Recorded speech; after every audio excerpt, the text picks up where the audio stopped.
सनातन शांति। आज बेहद अमृतवेला community class में गीत का शब्द है, ये माटी सभी की कहानी कहेगी, न राजा रहेगा न रानी रहेगी, ये दुनिया पानी तो पानी ही रहेगी। वो सुरवीरों की कहानी कहेगी, ये माटी सभी की माँ सबकी कहानी को जानती है, जिन्होंने जो कुर्बानियां दी है ये सभी की कहानी है। वीरों महावीरों की ये गाथा है। आज बेहद अमृतवेला के कमेटी क्लास माने कहा कि वरदानी भूमि, चैतन्य भूमि, बलिदानी भूमि, जो मातृत्व भूमि है, आप सभी तपस्या मुक्त आत्माओं का स्वागत है। अव्यक्त में मिले खास होमवर्क पर प्रकाश डाला। बाप दादा बार बार याद दिलाते हैं, जो बच्चों का कार्य है उनको साजे, जो माता पिता का कार्य है उनको साजे। तो बच्चों को जो अपनी पढ़ाई पढ़ी है उनका भी शो दिखाना है। टीचर को नहीं, स्टूडेंट को पढ़ाई का शो करना है। शक्ति और पांडवों को मैदान में आना है। माता पिता बाप दादा है ही गुप्त, बच्चों का वायदा क्या है और आपका भी वायदा है। बाप और बच्चों का वायदा है ने, साथ चलेंगे, साथ रहेंगे, साथ साथ षष्ठी पर वापस आवेंगे भी। आप बच्चों का गीत है, कभी भी हाथ साथ ना छूटे, है ना। बाप अपने वायदों से कभी नहीं बदल सकते। बच्चों को भी याद दिलाया है कि हम त्रिकालदर्शी बाप के बच्चे हैं, तो आने वाले जो काल है उनको भी तो समझते हैं ना, क्या परिवर्तन होना है। जो अव्यक्त में जो पाठ चला, तो मैंने बताया कि बाप दादा ने यह खेल रचा है।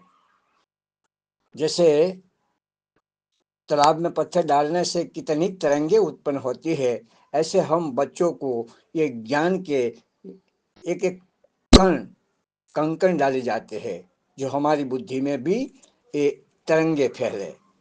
पत्थर मारने से तरंगे आती है। बाप दादा वतन से सभी को देख रहे हैं। अभी आपके साथ अव्यक्त रूप के कार्य अब तक चलता था, वो आज प्रैक्टिकल व्यक्त रूप में हो रहा है। जब तक स्थापना का पालना का जो कर्तव्य है, तो ये इस रूप के साथ है, व्यक्त रूप से, और व्यक्त में ही है। आपके मन में सवाल है कि हमारी मम्मा कहाँ है। यह राज अब स्पष्ट हो रहा है। आपकी मम्मा कहाँ है, क्या कर रही है, तो कहेंगे स्थापना के कार्य में मददगार है, बाप के साथ कंबाइंड है, भिन्न नाम रूप से है। एक मुख्य शिक्षा जो है वो आप बच्चों को देते हैं। जो सर्विस तो करनी ही है ना, वो अनन्य बच्चों का ही लक्ष्य होता है, उसको पूरा तो करेंगे ना। उनको पूरा करने में एक मुख्य विघ्न भी आएगा। कौन सा सर्विस में विघ्न कौन सा आएगा? ये विघ्न है ही सर्विस के समय आता है, सभी के आगे नहीं आएगा। जो मेजॉरिटी है उनके आगे आवेगा, जो अनन्य है। पहले से ही बाप दादा इस रियलाइजेशन कराई रहा है।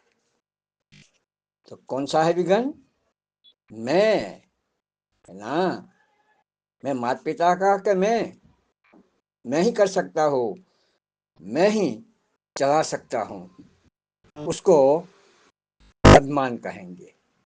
लेकिन माँ ने बताया कि उसमें ख्याल रखना है, याद रखना है, मैं नहीं, मेरे ऊपर कोई है, त्रिमूर्ति है ना। मैं और मेरे का विघ्न जरूर आता है, उसको बराबर याद रखना है। लेकिन एक शब्द याद रखना कि मैं निमित्त हूँ। जैसे गवर्नमेंट में जो भी आते हैं नौकरी करने, तो क्या सिर्फ मार्कशीट लेकर आते हैं ना, प्रमाण पत्र लेकर आते हैं, उसके आधार पर उसकी ड्यूटी दी जाती है, सर्विस दिया जाता है। तो निमित्त और निर्माण भाव हो, अभिमान ना हो। निमित्त बन सर्विस करे। निमित्त को अपनापन नहीं होता है ना। मनसा निराकारी, वाचा अहंकारी और कर्मणा निर्विकारी हो। ये बहुत बार सुना है, लेकिन समर्थी में हम नहीं रखते, भूल जाते हैं ना। कोई भी विकृतियां हो, समर्थी से समर्थी आती है, इसलिए समर्थी में रहेंगे।